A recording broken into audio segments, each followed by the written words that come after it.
Laura Kowal had everything: a beautiful home, a successful career, and a daughter who adored her. But in the end, none of it was enough to protect her. 1 year. That's all it took. 1 year after she met a man online, Laura Kowal's body was found floating in the Mississippi River. The official report called it drowning. But those who knew her best? They weren't so sure.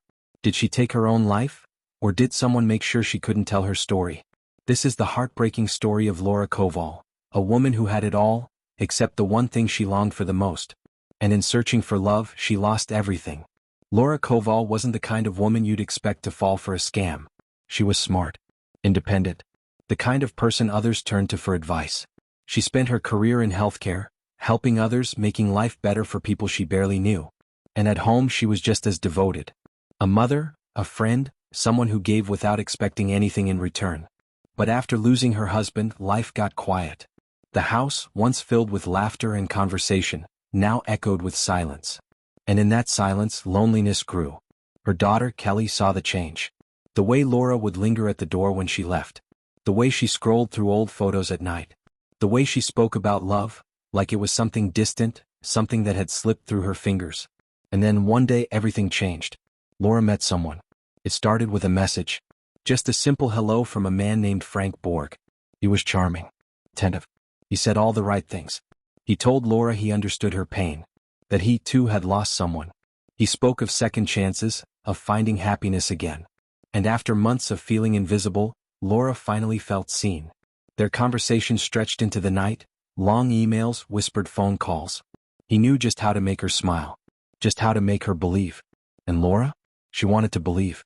But what she didn't know was that Frank Borg wasn't who he said he was. Romance scams like this aren't new, but they're growing fast. In just 1 year, victims in the U.S. reported losing over $1 billion. And that's just the cases we know about. Because the truth is, most people never tell. They're too ashamed, too afraid of being judged. And that silence? It's exactly what scammers like Frank count on.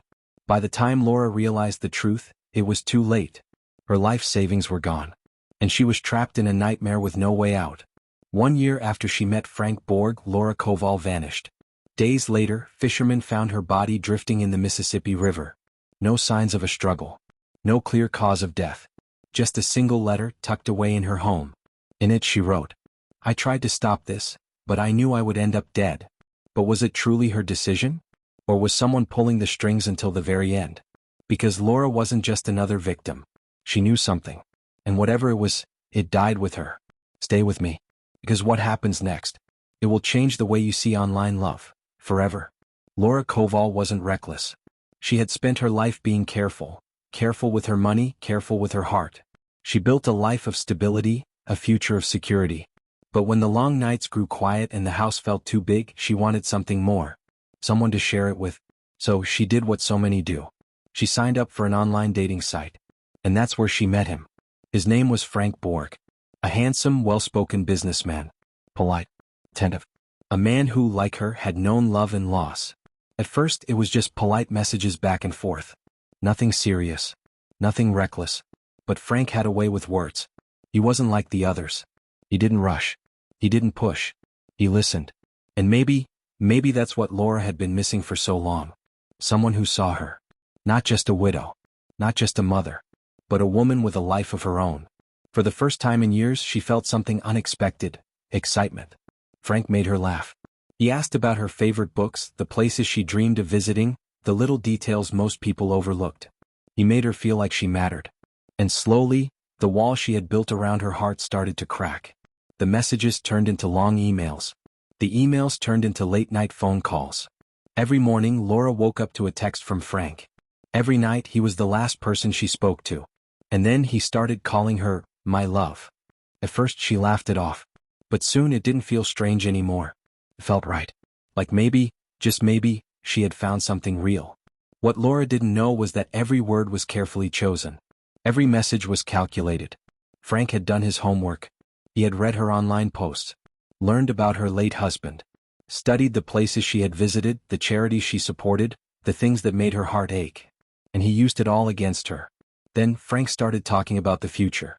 Not in a vague romantic way, but with real plans. Vacations they could take together. A life they could build. He even mentioned investments, something solid for them both. A way to grow together. It wasn't just about love. It was about security. About building something lasting. At first, Laura hesitated. She had never mixed money with emotions before. But Frank was patient. "It's just a small investment," he said. "Just to test the waters. You don't have to risk anything big." And Laura? She wanted to believe him. So she sent a small amount. Just a test. Nothing that could hurt her. But that's the thing about con men. They never take too much at first. They make you feel safe. Make you feel like you're in control. So that when they take everything, you don't even realize it's happening. And Laura? She was falling. Not just for Frank, but for the illusion he had created. The perfect illusion. At first it was small. A few thousand here. A little more there. And each time Frank reassured her. "It's working, my love. We're building something together." And it seemed like they were. Every few days he sent her updates. Investment reports with numbers climbing higher and higher. Proof that their future was growing, just like he promised. And Laura believed him. How could she not? The reports looked official. The returns were real, at least on paper. And more than that, she trusted him. Because this wasn't just business. It was love. So when Frank said, "Let's go bigger," she didn't hesitate. She sent more. And more. But then, little things started to feel off. Small inconsistencies. Delays. Excuses. Money that should have been there, wasn't. And Frank? He wasn't the patient, affectionate man she had met. His messages grew shorter. His tone sharper. Whenever Laura asked questions, he brushed them off. "Don't you trust me?" he'd say. Or worse. "After everything I've done for you, you doubt me now?" And that's when it started. The guilt. The fear. The feeling that if she pushed too hard, she'd lose everything. Not just the money. But him. And after everything she had already given, her heart, her trust, her security, she couldn't walk away now. And Frank knew that. So he tightened his grip. Her friends? She hardly spoke to them anymore. Her daughter? She didn't know how to tell her. How could she? How do you explain losing everything? $1.5 million. Gone. And she wasn't just a victim anymore. Frank made sure of that. "You can help me," he said. "You can get it back." But getting it back meant one thing. Doing to others what had been done to her. And Laura? She couldn't live with that. But by the time she realized it, it was already too late. Something changed in Laura. The woman who once filled every room with warmth was disappearing before their eyes. She stopped answering calls. Stopped visiting friends. Stopped being herself. Her daughter, Kelly, remembers the silence. The conversations that felt distant, forced. Like Laura was saying the words, but she wasn't really there. And then, there were the moments that scared her most. The panic in Laura's voice. The sudden questions, out of nowhere. "Do you think someone could track my emails? Can people watch you through your phone? What if someone doesn't want you to leave?" Laura had always been sharp. Rational. Grounded. But now, she sounded afraid. Like something, or someone, was closing in. Then, after it was too late, her daughter found the letter. Tucked away. Hidden. Words scrawled on paper, carrying a weight that no one saw coming. "I've been living a double life.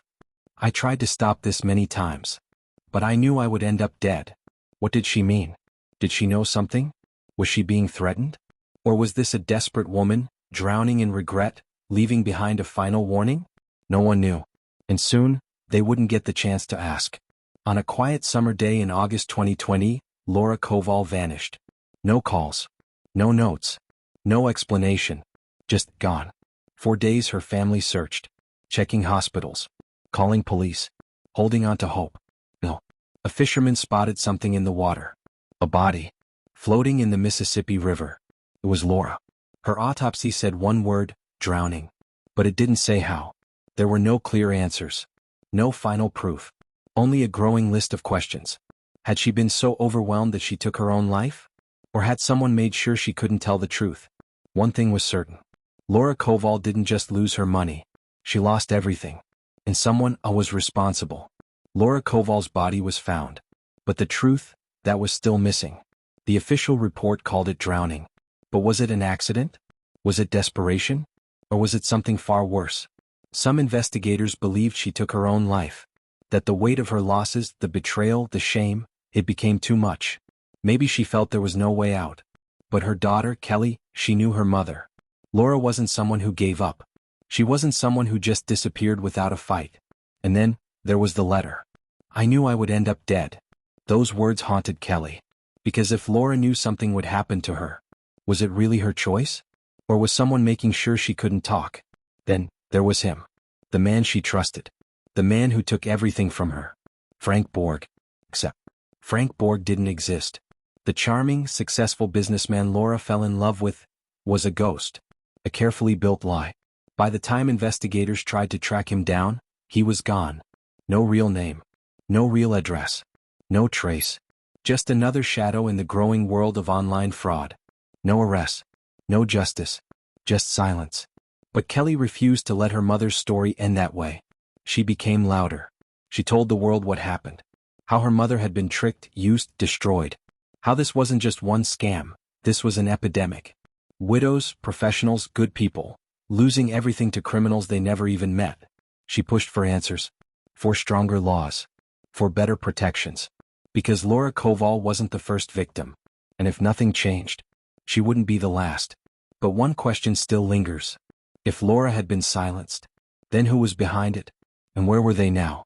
Laura Kowal's story wasn't just her story. It was bigger. Because she wasn't alone. Not then. And not now. Across the world, thousands of people, good, honest people, are falling into the same trap. And many of them never make it out. Every year, billions of dollars disappear into the hands of faceless criminals. Not stolen at gunpoint. Not taken by force. But given, willingly, by victims who believed they had found love. And the worst part? The criminals almost never get caught. They hide behind fake names, fake photos, fake lives. They operate from different countries, moving money through complex webs of accounts, impossible to trace. By the time authorities realize what's happened, the scammers have vanished. And the victims? They're left with nothing. No justice. No answers. No way to make it right. And for some, the weight of it all becomes too much. The FBI has warned of a terrifying new trend. A rising number of victims who never recover. The shame. The loss.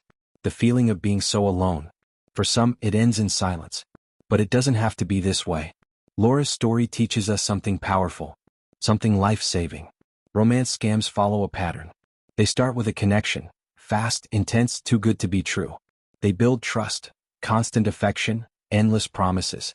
Then comes the ask, just a little at first. Then more. And more. And before you even realize it, you're trapped. If someone online is moving too fast, always unavailable for video calls and asking for money, it's a scam. No matter how real they seem. No matter how much you want to believe them. And if someone you know is falling into this trap, don't shame them. Don't judge them. Help them. Because it's not about intelligence. It's about trust. And trust is how these criminals win. Laura Kowal's story didn't end in justice. But maybe her story can save someone else. Laura Kowal should be here today. She should be planning trips with her daughter. She should be watching her grandchildren grow. She should be living the life she worked so hard to build. But instead, her family was left with heartbreak and questions that may never be answered. But Laura's daughter, Kelly Gao, refuses to let her mother's story be just another case, another statistic. She is turning her grief into action. She speaks out, sharing Laura's story, warning others, and fighting for stronger protections. Because if this could happen to her mother, an intelligent, successful woman, then it could happen to anyone. That's why she is pushing for real change. She wants dating sites to take more responsibility. She wants stricter laws to track down these criminals. She wants people to talk about this before it's too late. Laura Kowal's story is not just a tragedy. It's a warning. Love should never cost your life. Trust should never come with a price tag. And hope should never be used as a weapon. Stay aware. Stay safe. And never be afraid to question something that feels too good to be true. Because sometimes, it is.